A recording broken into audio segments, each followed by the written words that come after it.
Bom dia, pessoal, tudo bem? Bom, hoje a ideia é a gente conversar um pouquinho sobre serviços, o modelo de contratação e falar de uma série de técnicas que existem no mercado, como o processo de sourcing, strategic sourcing, toda a parte de cost breakdown, que nada mais é do que uma abertura de custos, e também o processo de should cost, que seria o processo de custo ideal de como construir isso. Mas quando a gente fala de Brasil e a gente fala de serviço, será que essas técnicas elas estão sendo bem aplicadas? Existem inteligências e caminhos para que a gente possa reduzir custos com eficiência em serviços, sem falar em mexer no escopo? É possível, quando a gente começa a falar de serviços, pensar em 15, 18, 20% de economia, sem mexer uma vírgula da operação? Muitos compradores vão dizer que não, que a negociação por si só, ela não consegue gerar esse tipo de resultado. E hoje aqui a gente vai falar um pouco nessa palestra sobre como é possível, com inteligência no Brasil, você chegar a resultados extremamente expressivos em contratos de mão de obra intensiva, sem mexer uma vírgula na operação. Então, sem falar de cortar escopo ou mexer em nível de serviço. Tá? Então, me apresentando rapidamente, eu sou sócio da Atlas Inovações. A Atlas é uma empresa que só mexe com terceirização de mão de obra. Tá? A gente é altamente especializado nesse mercado e a ideia é que a gente possa trazer um pouco disso com vocês. Vamos lá. Bom, começando aqui, a gente vai passar por três principais pontos, tá? Basicamente o mercado de serviços, a gente vai entrar um pouco nos detalhes da precificação, de onde a gente consegue gerar reduções por alavancas que não estavam sendo utilizadas ou eram mal exploradas, tá? E depois a gente vai falar um pouquinho de mudanças na lei e como isso traz resultado para a companhia. Tá? Então, falando um pouquinho do mercado hoje de serviços, e aí a gente vai falar de qualquer tipo de serviço, tá, pessoal? Eu vou trazer um exemplo aqui, um frete. Tá? Normalmente, quando vai negociar frete, se negocia o valor da rota, o pedágio, quanto de combustível, e parte desse custo do frete, historicamente, de 40% a 60% do custo do frete, são as pessoas que estão envolvidas nele. Tá? São os motoristas, os ajudantes que estão ali dentro do dia a dia. E para essas pessoas, normalmente se faz, quando se abre custo, se faz cost breakdown ou simplesmente pega o valor da rota fechado. Tá? E quando você começa a abrir custo, e isso vai servir para qualquer tipo de serviço, a gente vai falar normalmente de qual é o lucro do fornecedor, o custo administrativo e o lucro dele, quais são os tributos e os encargos, salários, detalhes do contrato. Tá? E isso normalmente é o que todo mundo vê e é o que as pessoas enxergam. Mas existe toda uma parte embaixo desse iceberg que é possível falar em redução de custos usando inteligência, e é um pouco disso que a gente vai explorar hoje. Tá? De maneira geral, no Brasil, são mais de 16 mil convenções coletivas. Tá? O que são as convenções coletivas? O acordo patrão-empregado. Então, nada mais é do que o sindicato que representa as empresas e o sindicato que representa os trabalhadores. Eles fazem acordos e são as regras que vão valer para aquela categoria. Então, o primeiro ponto que a gente vai falar sobre gerar economias em contratos sem entrar no escopo é começar a olhar as convenções coletivas de trabalho. E por cada município a gente pode ter regras diferentes, assim como a gente vai ter regras tributárias pelo ISS também diferentes por município. E quando a gente começa a falar o que está por baixo desse iceberg, a gente vai falar sobre imposto, tá? Precificação do CSLL e do IR, a contribuição social do lucro líquido e imposto de renda da pessoa jurídica. Tá? Isso aqui é custo ou não é custo? Como é que eu tenho que tratar isso com o meu fornecedor? Créditos de impostos que podem acontecer na operação. Normalmente as empresas têm uma área tributária que trabalha muito bem o crédito delas. Porém, os créditos que os seus prestadores de serviço estão criando dentro da operação, vocês estão olhando isso na hora de precificar, na hora de discutir valor com eles? Tá? Depois a gente vai ter uma parte de benefícios adicionais, como é que se calcula isso e quais são os pontos que isso pode gerar algum tipo de oportunidade para vocês. Então, a gente vai começar a entrar um pouco nessa questão mais legal, digamos assim, tá? Então, falando uma parte trabalhista, uma parte tributária, uma parte previdenciária, mas todas as alavancas que podem gerar economias e que deveriam estar sendo implantadas dentro do processo de compras de vocês de negociação, tá? Bom, basicamente, quando a gente vai falar de cost breakdown, a gente poderia dividir qualquer estrutura de serviços dessa maneira, tá? A gente poderia falar de salários adicionais, benefícios mensais e diários, insumos diversos, e aqui dentro entrariam não só os consumíveis, mas também equipamentos, materiais que precisam para operar, tá? No dia a dia do contrato, encargos sociais e trabalhistas, os custos indiretos e o lucro, basicamente custo administrativo, o lucro e os tributos. Tá?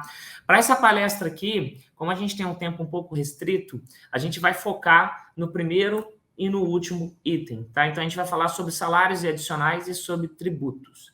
Ah, mas é possível gerar redução de custos, Rogério, em cima de salários e adicionais? Sim, é possível. Em cima de tributos também. E a gente vai mostrar como. Na verdade, em toda a composição de custos dos serviços.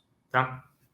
Quando a gente começa a falar de salários adicionais, basicamente a gente vai ter 3 adicionais que são os mais famosos. Tá? Existem outros, depois a gente pode falar deles se vocês quiserem.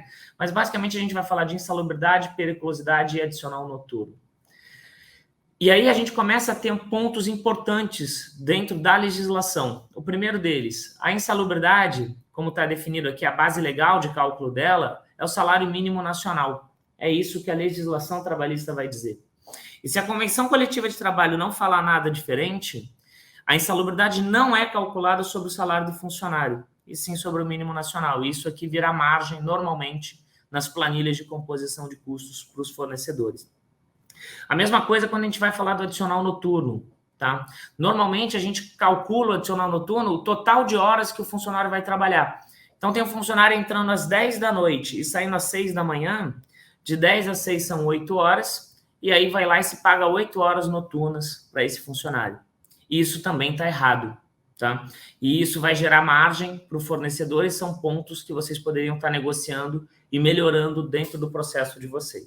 Tá? Então, alguns pontos que valem destacar. Tá? Como eu comecei comentando, a insalubridade, normalmente as planilhas de custo, elas pegam o percentual de insalubridade e elas vão multiplicar direto sobre o salário do funcionário. E quando essa multiplicação é feita, se a Convenção Coletiva de Trabalho não diz que é sobre o salário dele, ela não fala nada, vale a lei federal. E vai dizer que é sobre o salário mínimo federal. Então, ao invés de multiplicar a insalubridade de 20%, de 40% sobre R$ 1.500, que é o salário da pessoa, você deveria calcular sobre 1.140. E essa diferença toda é margem que o fornecedor está colocando no bolso dele. Tá? Quando a gente fala de intrajornada, a gente tem dentro da operação o que a gente... Quando a gente fala de hora noturna, desculpa, a gente tem dentro da operação o que a gente chama de intrajornada. Tá? O que é intrajornada? É uma hora de descanso, é aquela hora do jantar, aquela 1 hora que o funcionário para poder se alimentar. Essa hora, por lei, ela não é passível de nenhum tipo de adicional. E como o adicional noturno ele é computado por horas noturnas que o funcionário trabalhou, essa hora tem que ser tirada da conta. Então, o funcionário que entrou às 10 da noite e saiu às 5 da manhã, ele tem que receber por 6 horas noturnas e não por 7. E essa diferença, normalmente, o fornecedor não repassa para o contratante. E isso acaba virando margem dentro do processo de precificação dele. Tá? Ainda dentro do modelo de adicional noturno, existem outras mudanças que aconteceram na legislação que vão gerar economia para as empresas também e que tem que ser discutido com seus fornecedores. Tá? Na lei, existe o que a gente chama de extrapolação da hora noturna. Tá? O que é extrapolação da hora noturna? Por legislação trabalhista, a CLT, a hora noturna ela vai das 10 da noite até as 5 da manhã. Porém, qualquer funcionário que continuasse trabalhando, ele continuaria recebendo hora noturna até que ele fosse embora. Fazia sentido. O cara passou a madrugada toda trabalhando, só que ele vai sair às 6 da manhã. Então, das 5 às 6 que ele continua trabalhando, ele continuava recebendo hora noturna. A isso se dava o nome de extrapolação de hora noturna. Em 2017, veio a reforma trabalhista no governo Michel Temer. E em 2018, as convenções coletivas homologaram essa reforma. Tá? E o que aconteceu dentro dessa operação? Parou de contabilizar a hora noturna após as 5 da manhã. Então, dando, por exemplo, aqui um funcionário que entra às 10 da noite e sai às 10 da manhã, ou uma escala muito usada nas empresas, o cara que entra às 19 horas e sai às 7 da manhã.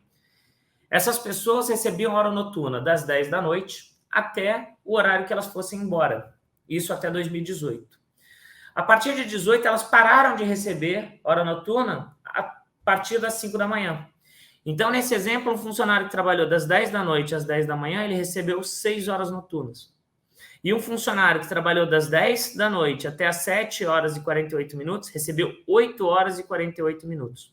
Essa diferença aconteceu para as escalas que a gente chama de compensação, que é o caso de 12 por 36. Eu trabalho um dia, 12 horas, e compenso o dia seguinte, né? Eu fico 36 horas descansando.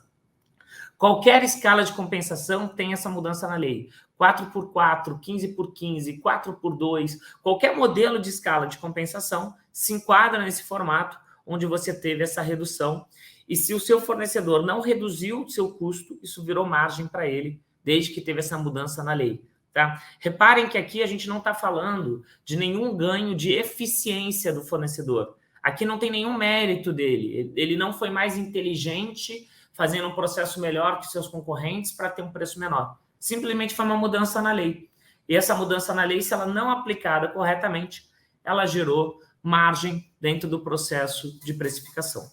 Tá? Então, dando sequência aqui, a gente colocou um exercício para ver se todo mundo entendeu bem. Tá? Quem quiser responder no Telegram, pode ficar à vontade para receber por lá. Tá? Dentro do processo, a gente está com uma pergunta aqui. Um operador de empilhadeira que trabalha no Rio de Janeiro de segunda a sexta, das 10 da noite às 5 da manhã, tem direito a 6 horas noturnas. Essa afirmação, ela está certa ou ela está errada? Tá? E aí eu peço que vocês respondam, se quiser responder no Telegram ou quiser responder mentalmente, tá? Se a gente fizer a conta direto, faz sentido, né? Ele entrou às 10, saiu às 5.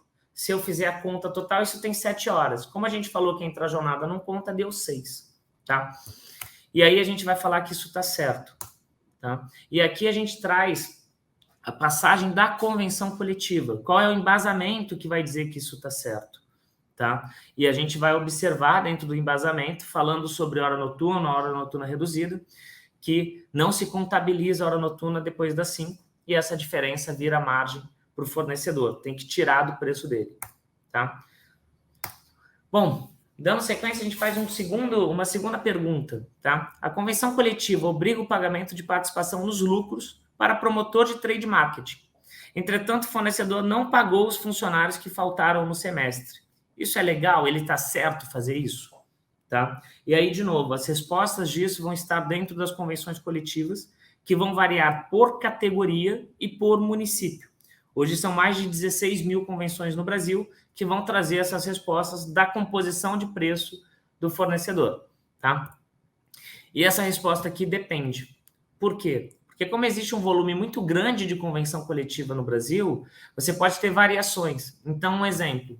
Quando eu pego a Convenção Coletiva de São Paulo, ela traz a regra falando sobre participação nos lucros.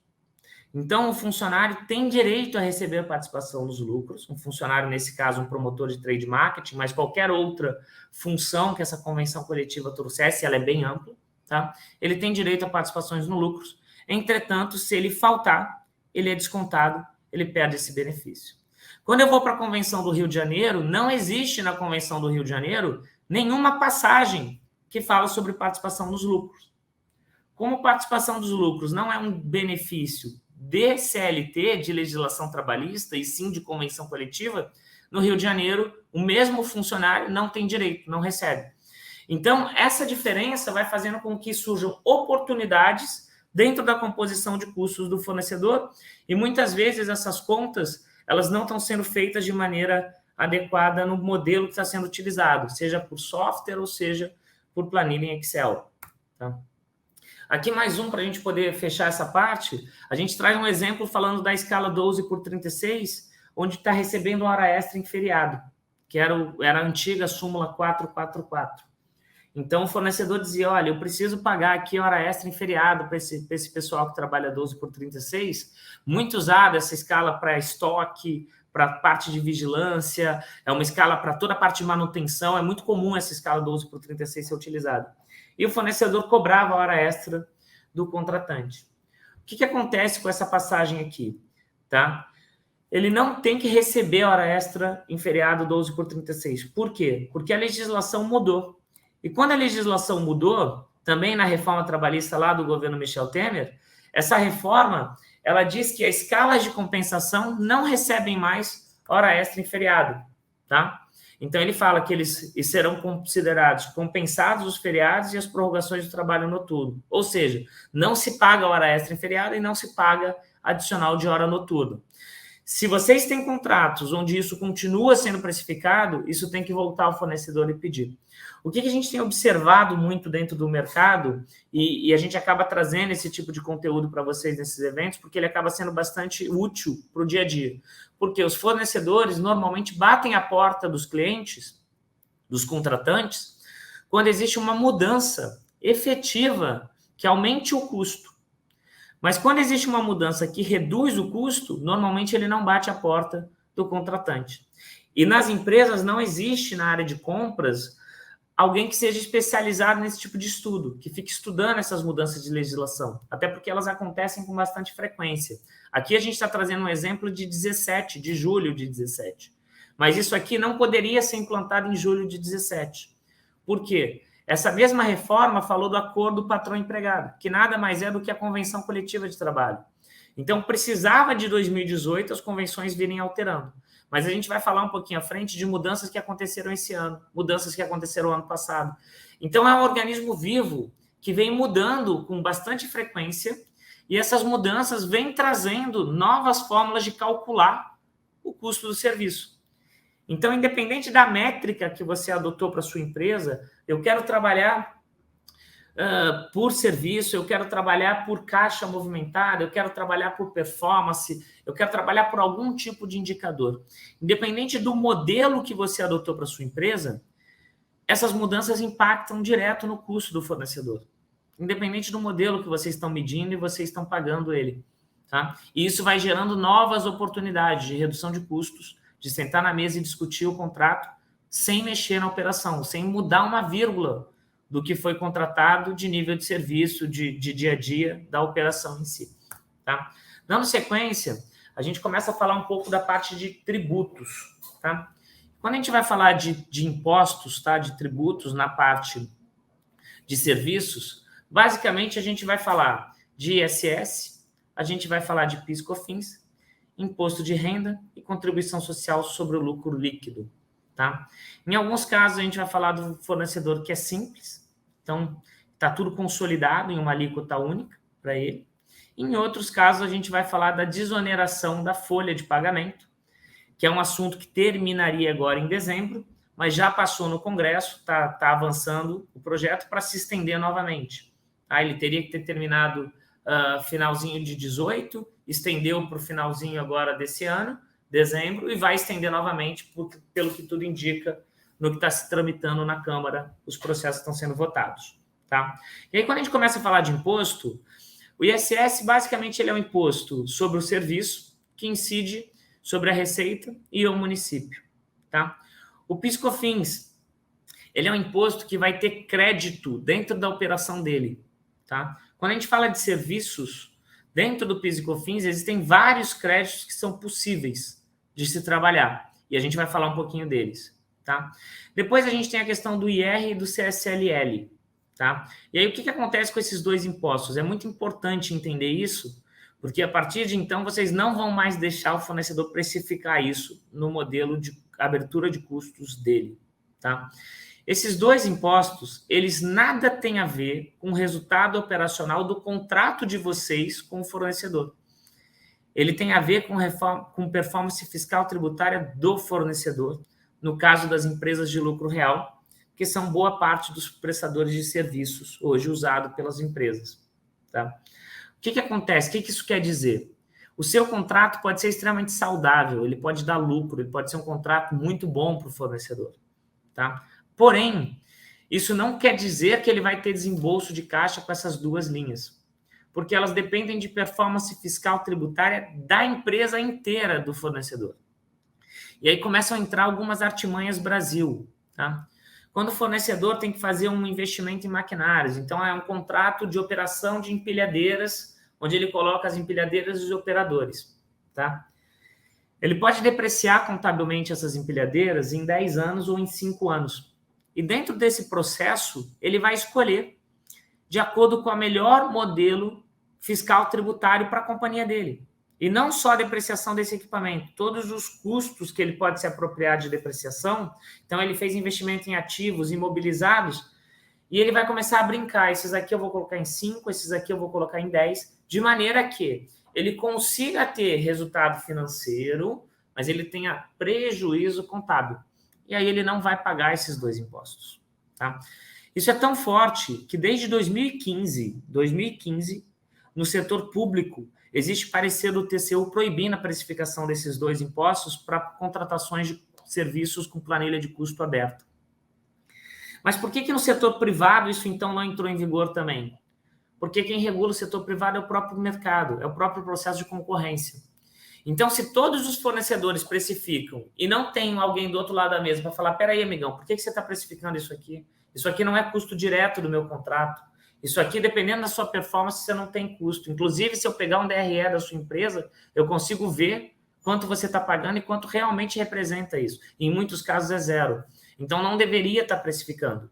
Então, no setor público, o TCU regulou. Agora, no setor privado, depende de cada comprador ir no fornecedor e falar, eu não vou aceitar pagar essas 2 linhas. Assim como o setor público não aceita desde 2015. Tá? Quando a gente fala do PIS e COFINS, a gente vai falar de créditos que existem em cima dele. Tá? E aí teve uma mudança também recente que ampliou a base de créditos que existem. Então, a gente vai ter crédito sobre equipamentos e materiais aplicados direto à execução do serviço. Então, nesse mesmo exemplo da empilhadeira, a empilhadeira que ele colocou lá, os materiais que ele usa para fazer manutenção na empilhadeira, para poder atender bem o contrato, são crédito tributário de PIS e COFINS dele. O que isso significa? Se o contrato antes do imposto custa R$100 mil e R$20 mil são materiais e equipamentos que têm direito a crédito, esse cara deveria cobrar PIS e COFINS de vocês em cima de 80. Quando ele cobra sobre 100, ele está fazendo margem adicional no processo dele. Ah, mas é só material e equipamento que faz crédito no PIS e COFINS? Não. Essa base foi ampliada. Benefícios que ele desconta do funcionário. Vale refeição, vale transporte, plano de saúde, plano odontológico, seguro de vida. O que ele consegue descontar do funcionário também é crédito tributário de PIS e COFINS dele. Mas é só isso? Não. Uniformes, EPIs também são crédito tributário de PIS e COFINS. Significa dizer que um contrato de R$100 mil antes do imposto, ele vai pagar PIS e COFINS numa base de quase 60% em média. E toda a diferença do que ele está cobrando da base cheia de vocês é margem que ele está fazendo. Tá? E isso tem que ser ajustado no momento que vocês estão precificando o serviço ou estão negociando com esse fornecedor. Então, quando ele vem na porta de vocês bater e pedir dissídio, vocês têm que voltar com esses argumentos, com esses pontos todos para eles, para que isso possa gerar uma otimização de custos. Tá? Quando a gente fala do INSS, a desoneração da folha, o que é isso aqui? Tá? Quando a gente fala de encargo social e trabalhista, existe um recolhimento do INSS de 20%, que é feito pela empresa. Então, isso é cobrado dentro do modelo que ele apresenta para vocês. De novo, eu contratei por caixa movimentada a operação do meu CD. Não tem problema. O custo, o ofensor de custo do fornecedor passa pelo INSS de 20%. Não importa o modelo que você contratou. O custo dele vai vir regrado de convenções coletivas, vai vir regrado de regras tributárias e previdenciárias. E depois da parte tributária. Não tem como fugir disso, independente do modelo que você adotou na ponta para negociar e contratar. Tá? Então, quando ele tem a composição de custos, ele tem que pôr 20% de INSS. A desoneração da folha nada mais é do que falar, olha, não coloque esses 20% de INSS nos encargos e coloque um imposto novo de 4,5%. Quando começou era menor esse valor, mas hoje ele está em 4,5%. Qual é a diferença de um para o outro? Tá? O INSS como encargo, ele só incide sobre o montante salarial. O INSS, como desoneração da folha, ele incide sobre o valor total da nota. Então, tem uma diferença da base de cálculo de um para o outro. Mas, via de regra, é mais barato ter a desoneração do que ter a folha onerada. Tá? E por isso que está se votando na Câmara, já se passou na primeira Constituição e provavelmente vai ser prorrogado novamente a continuidade da desoneração da folha. Esse é um ponto importante de vocês entenderem, porque no processo de contratação, se vocês não tratarem disso e não procurarem fornecedores que praticam a desoneração, você vai ter uma oportunidade de reduzir custo jogada fora. Tá? E uma coisa interessante da desoneração é que, às vezes, categorias que não são desoneradas, mas são atendidas por fornecedores, que a atividade principal é desonerada, elas também podem ser desoneradas. Tá? E isso gera uma oportunidade de redução de custos importante dentro do processo de precificação. A gente vai falar de 3% na média, tá? De redução nessa linha. Bom, então fazendo uma pergunta, e eu vou trazer aqui o exemplo para tangibilizar isso. O meu fornecedor está precificando CSLL e R no imposto. E eu acabei de comentar com vocês que ele não deveria fazer isso. Tá? E aí existem dois pareceres diferentes. Existe um parecer do TCU, que regra sobre isso e proibiu isso para o setor público. E existe a própria análise de balanço do fornecedor que está precificando para vocês. Como é que eu sei se ele está tendo custo ou não está tendo custo com essa linha? Tá? Isso aqui é um DRE. Tá? E o DRE é super fácil de ler. Você tem a receita, você tem o custo direto. Então, qual é a margem bruta dele? Essa aqui, eu tirei o custo da operação menos a receita. E lá no final, eu tenho o resultado. Então, eu tenho lucro e prejuízo antes do resultado financeiro. E dentro desse resultado financeiro, eu vou aplicar o imposto.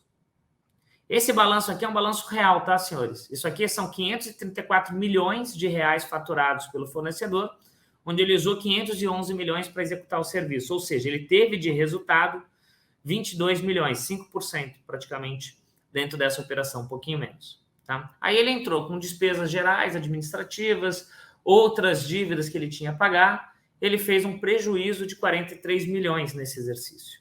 Ah, essa empresa está quebrando, ela está indo muito mal? Não. É uma empresa extremamente saudável, quando você vai no balanço e vê as outras linhas. Só que, tributariamente falando, contabilmente falando, ela deu prejuízo. Quanto ela vai colocar de imposto de renda e contribuição social sobre o lucro líquido? 0. Só que ela está cobrando em todos os contratos dela. E isso acontece com muita frequência. A gente vai pegar fornecedores que fazem 3 bi de receita no CNPJ. E aí você vai ver, ele pagou, só que ele pagou sobre 6 milhões. Quando ele cobra o CSLLR na planilha de custo de vocês, ele está cobrando sobre a receita total. E não sobre o que ele teve direto de custo, sendo que esse custo pode não acontecer.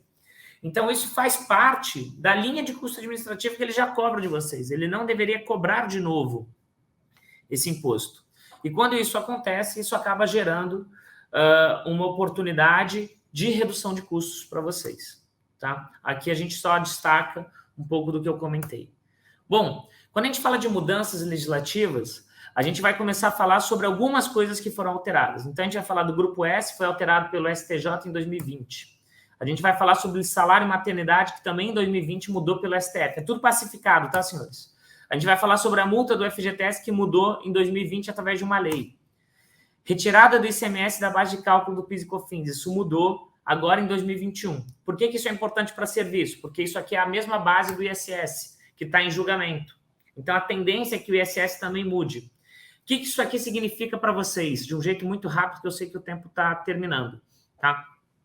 Grupo S faz parte de encargo social e trabalhista. É uma contribuição que toda empresa precisa fazer para todos, até a mudança da lei, fazia para todos os seus funcionários. De quanto? 5,6% dos salários de todos os seus funcionários. Então, imagina um fornecedor com 20 mil funcionários. Ele pagava 5,6% sobre todos os seus funcionários, sobre o salário de todos eles. Com essa mudança na lei, ele passou a pagar limitado a 20 salários mínimos. Então, o cara tinha 20 mil funcionários, pagava 5,6% do salário. De 2020 para cá, de março de 20 para cá, ele paga limitado a 20 salários mínimos. Se isso não virou redução de custos para vocês, no contrato de vocês, isso virou margem para o fornecedor, porque era um custo obrigatório que deixou de existir.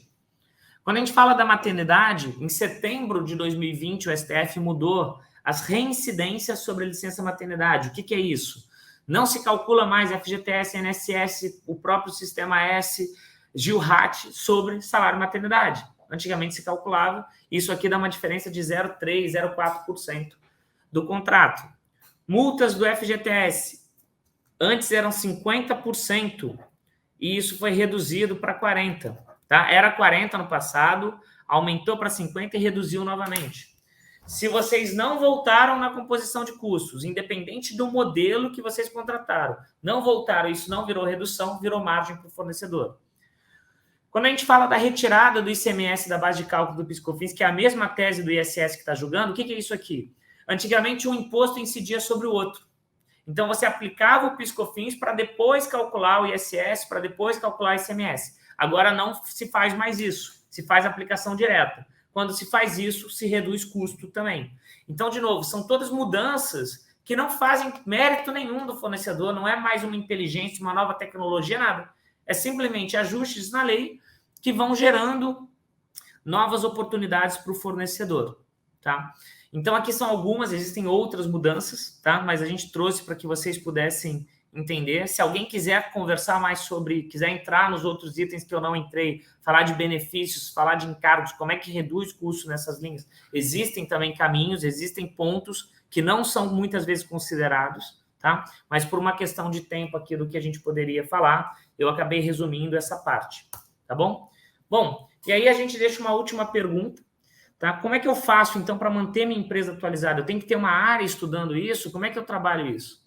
E a resposta é tecnologia, tá? Hoje existem softwares no mercado hoje que conseguem colocar as convenções coletivas todas lá dentro, que conseguem ter essas mudanças todas acompanhadas de maneira que a sua área de compras só extraia o melhor dessas mudanças e não precise conhecer isso a fundo, tá? Mas, de novo, quem quiser depois entrar um pouco mais no assunto, quiser tirar alguma dúvida mais técnica, eu fico à disposição, tanto aqui no Telegram quanto no próprio LinkedIn, quem quiser, a gente pode voltar a conversar.